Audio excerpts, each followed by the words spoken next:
How to close split screen on iPad. Hello everyone, welcome back to our channel, and in this video I'm going to show you how you will be able to close split screen on your iPad.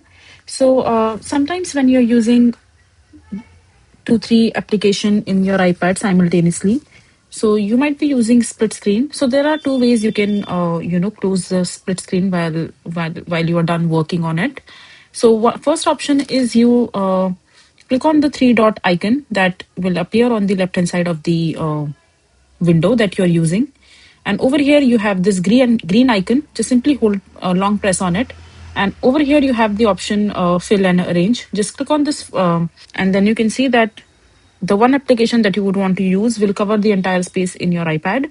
And now you can access this particular window that you're using right now in order to make it full screen and use it, and your split screen will close. And if you want to close this split screen, there is another way. So in the different option, all you have to do is just simply click on the three dot icon from the top again, and click on this red icon and just close the window, and just do the same with the other window as well.